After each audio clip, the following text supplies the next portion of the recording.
I'm sure everybody knows the word light. But what does it mean? How many different ways can we use it? In fact, there are so many different ways to use the word light that we can't talk about all of them here, because it would take hours and hours to go through all of the examples of the different usages of the word and how it could be used in different situations. So we're going to try to cover the main feelings that the word creates in different situations and how it can be used, for example, as a noun, how it can be used as a verb, and how it can be used as an adjective. To be clear, the word light can be used as a noun, as a verb, and as an adjective. Okay, so we'll be learning all of those. We're going to go through some examples, all right? Before we do, guys, don't forget to hit the like button. Don't forget to subscribe, but the like button is maybe more important than anything else. Maybe the most important thing in the world is the like button, at least to me. All right, so let's look at these examples and then kind of talk about how this word works, what it means in different situations. We'll start with the simple one. Do you see that light in the distance? Okay, now, do you see that light in the distance? We're talking about the basic thing, okay? Light in this situation is a thing that is, we say, luminous, a luminous thing. Actually, light is made up of what's called photons. That's more the scientific definition. Photons are light. They're little packets of light energy, right? So I guess that's the most basic meaning, but we don't really talk about photons very often. So as a noun, we might say, what is that? Light in the distance there. What is that light? We don't know what it is exactly. We don't know what's causing it, but it is over there, and we see it amid the darkness. Now, it could be just a thing floating around in the sky. It could be a thing connected to a bug. A lightning bug has a light on its abdomen, on its butt, right? So it could be that. When we say it this way, we're not connecting it to any object. We're not connecting it to anything that causes light or makes light. So it's one of the most basic ways to use it. You see that light over there? Oh, yeah, I see that. What is that? Then we go over there and we say, oh, it's a lightning bug. Ah! Right? Well, you wouldn't smack a lightning bug, right? They don't bite. So why would you do that? So that's the basic idea. But then we have the thing that makes light, which is also called a light. So the second way to use it is this one. I bought that light from IKEA. Now, does that mean that the light is always on and we can only call it a light when it's on? Oh, it's a light. And then you turn it off and you say, oh, I don't know what it is. It's just some machine that makes light, but it's off now. No, we call it a light as well. So just because something is called a light doesn't mean it's always creating light, right? I have many lights on in this room right now. There's one up there, there's one right there, there's one right there, there's one right there, there's one right there. Many lights. So that's a very common way to use it as a noun. I bought this light from IKEA. Oh, that's a cool light.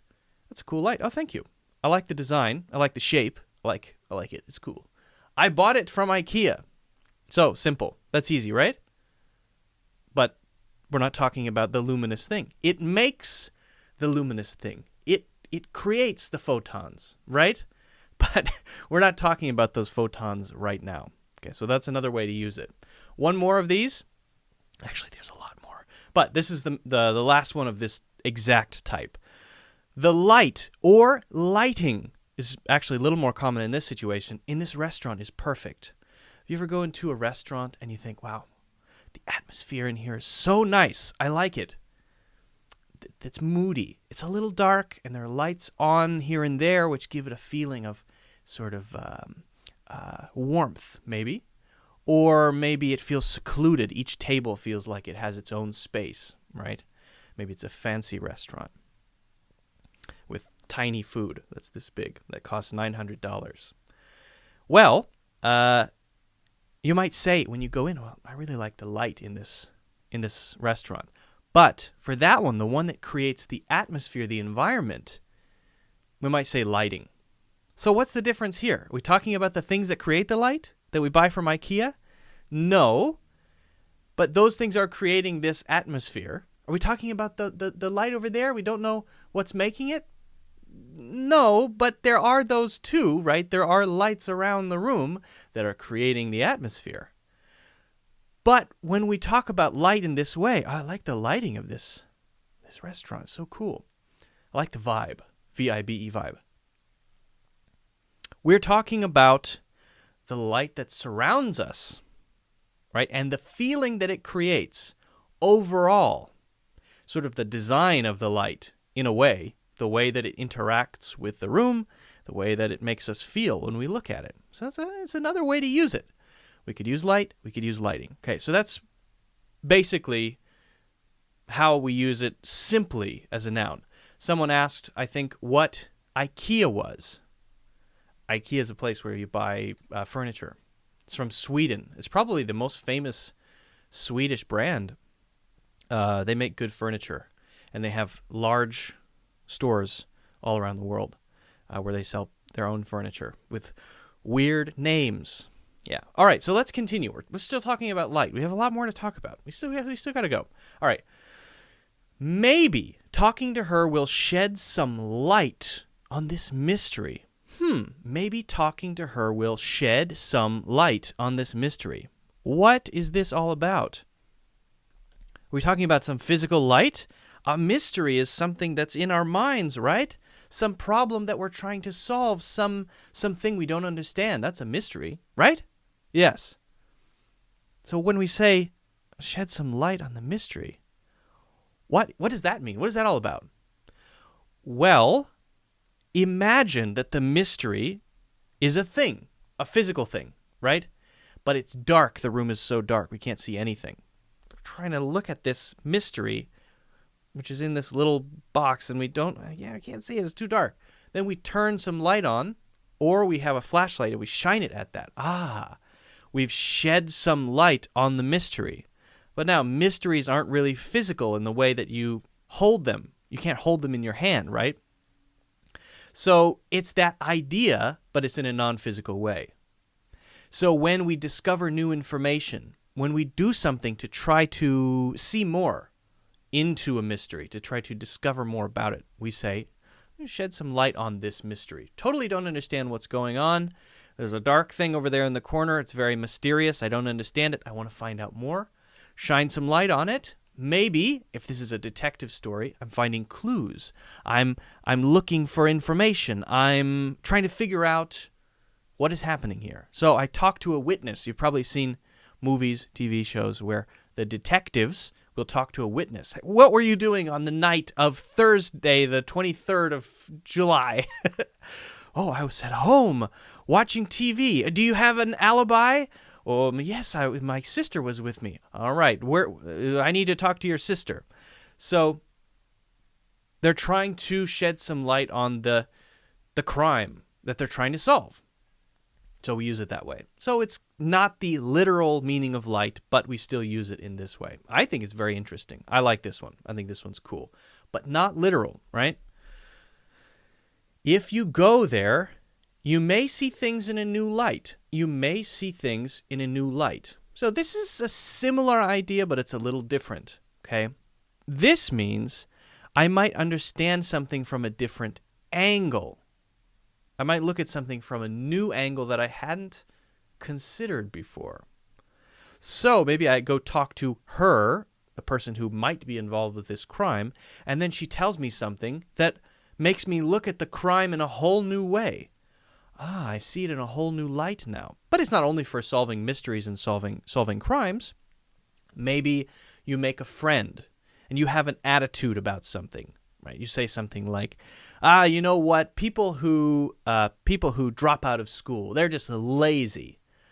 But then you meet someone who drops out of school and they start a business and they become very successful, and you talk to them. And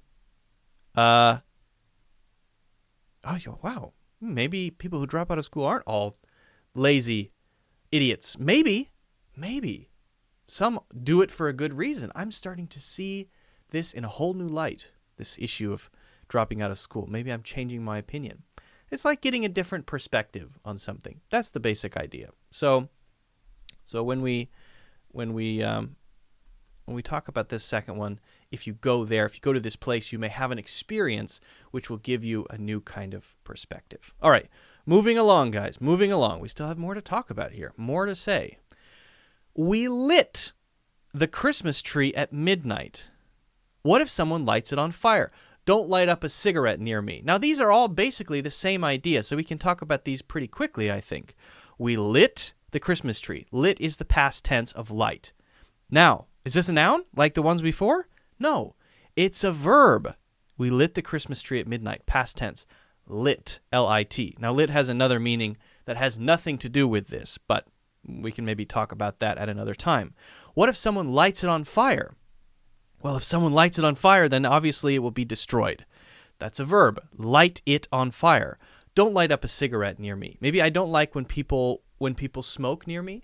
So I said, don't light up a cigarette near me. Don't do it. The action of that's not how people smoke. The action of that's not how people smoke either. But anyway, you get the idea. That is lighting up a cigarette, the action. So the verb of light, I think, is pretty easy. It just means to create a light. Could be with fire. Lighting the Christmas tree is probably not with fire, right? We light up the Christmas tree, or we light the Christmas tree means we've covered the Christmas tree in lights, Christmas lights, and we plug those lights in, and then zing, the lights turn on. So we lit up the Christmas tree. That's not catching it on fire. We're not burning the Christmas tree to the ground. That's not a good idea. All right, so hopefully that's clear. We've got a few more. Let's now go into the last one with adjectives. Adjectives for light. Now, these are the most interesting, I think, my opinion, okay? My view. But I just want to be clear that we're not covering all the meanings of light in this. There are so many more. It's just that it would take us 9 hours to talk about all of the possible ways to use it. Okay, so we're just covering some of the basics, all right? How about this one? I had very light hair as a child. I had very light hair as a child. What are we talking about here? Light hair as a child. Well, you can see now that I have pretty dark brown hair, right? It's not black hair, but it's pretty dark brown. Light hair is more blonde. Now, when I was a child, I didn't have blonde hair, but I had sort of very light brown hair. Very light brown when I was a child. So we say light brown in this way means not dark. Very light, very dark. Dark, light, light, dark. So this light is the opposite of dark. It's an adjective, and you can use it for all kinds of things. Oh, I like this light fabric. I prefer this light fabric, right?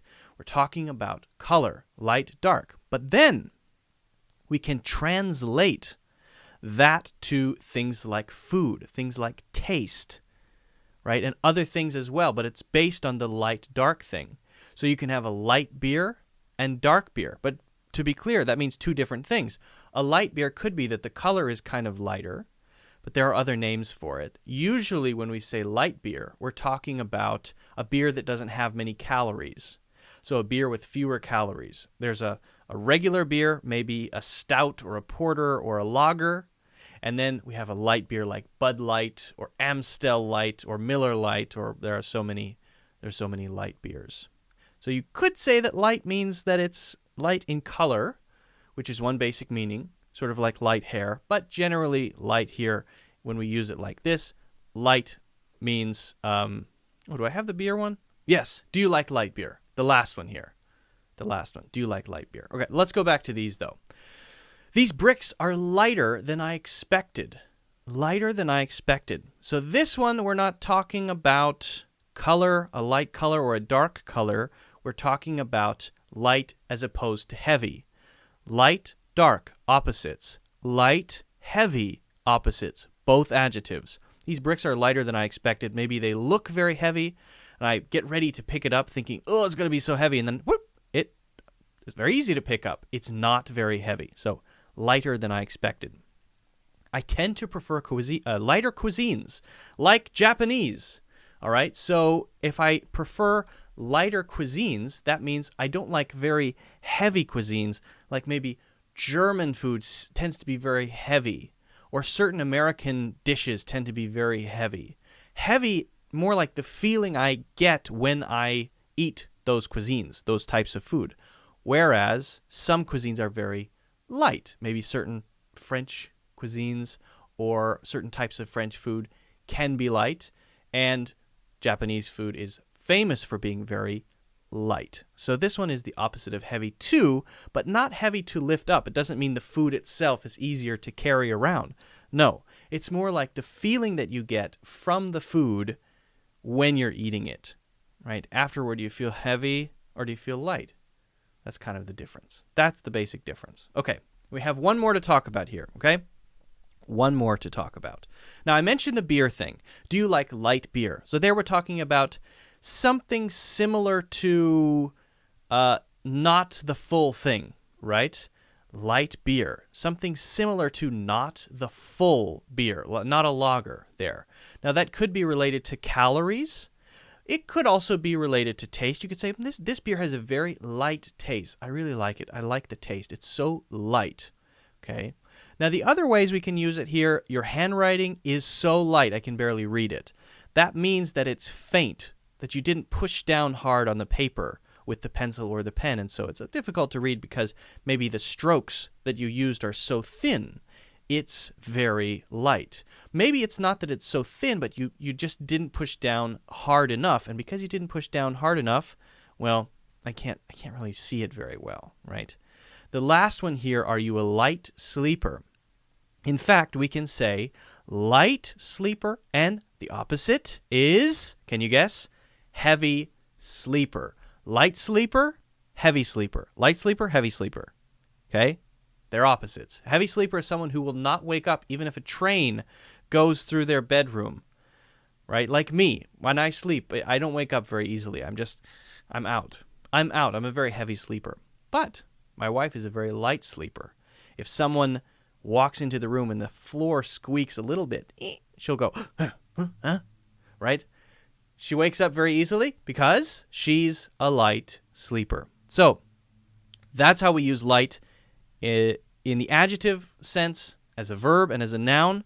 Again, those are not all of the ways that we can use the word light. Hopefully now it is more clear, though, and if you had any confusion before, you generally have the sense for it. So look out for other examples, and don't forget to hit the like button. I would really appreciate that. Don't forget to subscribe. Also, subscribe so that you can see future videos and see what's going on the channel. And also check out my full courses in the links in the description.